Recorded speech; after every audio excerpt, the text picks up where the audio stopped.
Coming up on 21st Century. Exposed, attacked and ashamed. I feel pain in my heart. I cannot go back because of what they did to me. The brutal ordeal faced by Congo's women.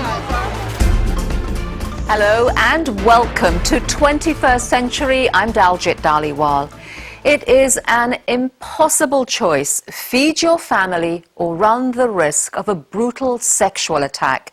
It has happened to hundreds of thousands of women in the Democratic Republic of the Congo since civil war broke out 10 years ago. The assaults show no sign of abating, even though a simple solution could reduce the risk.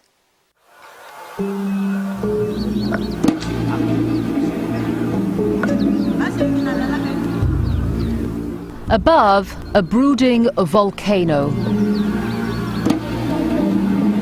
Below, the forest, traditionally a place of refuge and shelter.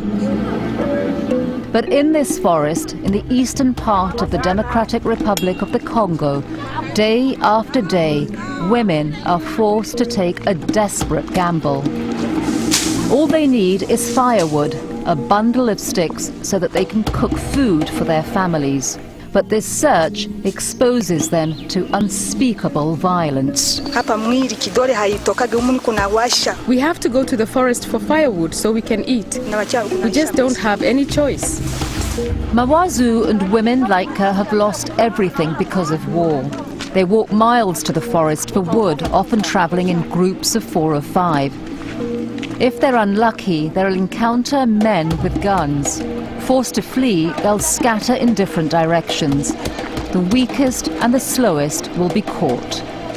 5 of us were in the forest. When I tried to run, I fell, and men caught me and raped me. A brutal attack could come at any moment. By marauding militia groups raping at gunpoint. The results are often horrific.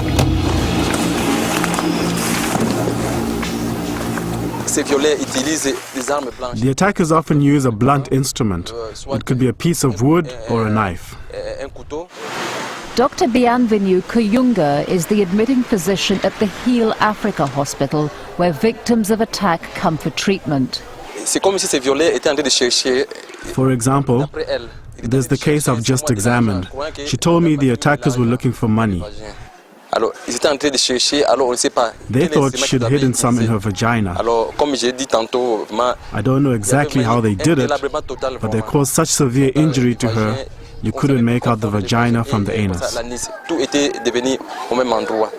Dr. Kuyunga's patients need corrective surgery, sometimes multiple operations to repair the damage. The women in this area of eastern Congo have fled war and now live in camps on the edge of Virunga National Park. In 10 years of conflict, as government forces battle with rebel groups, almost 1 million people have left their homes, some as many as 5 times, victims of war and its plagues of killing, looting, burning and rape. A year and a half ago, 35-year-old Janine ran from her village with her 2 children to escape the fighting. Her husband has been missing since. She thinks he's dead. I have trouble getting food. All the time the children are hungry. They cry a lot. Janine sought refuge in the Muganga 2 camp for internally displaced persons in North Kivu. But she didn't find safety. The day after I got into the camp, we were very hungry. So I went to collect firewood with a few other women. We thought God would help us come back safely. But I was raped. The result of that brutal encounter is her baby son. The name she gave him is Thanks. Thanks. I called him that because I give thanks to God for everything that happens to me. Janine and her 3 children sleep in a small hut that sits on lava rocks. Since the attack, she's been too traumatized to venture into the forest again. When something bad has happened to you, there is nothing you can do about it. There are more than 14,000 people living here in makeshift tents, struggling to survive. Across North Kivu in Congo, there are over 90 camps, and few of them are free of danger. 1 in 10 women here say that they have been raped. It is just the top of the iceberg. Ibrahima Koli of the UN Refugee Agency. From January up to end of February, there were more than 4,000 cases of gender-based violence. In all, hundreds of thousands of women in Congo have been sexually assaulted. For the survivors, the psychological scars are as deep as the physical ones. Untamatonde's village was overrun by rebels. It happened a lot. Rebels coming and raping women. If people had known they were coming, we would have run away. But that night, we didn't know. The rebels raped 54-year-old Untamatonde as well as her daughter-in-law. Then they took her clothes and burnt down her house.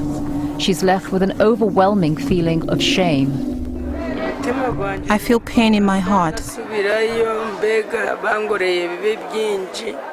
I cannot go back because of what they did to me. 3 people raped me in front of my son. Now she can't bring herself to return to her family. My mother-in-law would rather kill herself than go back to the village.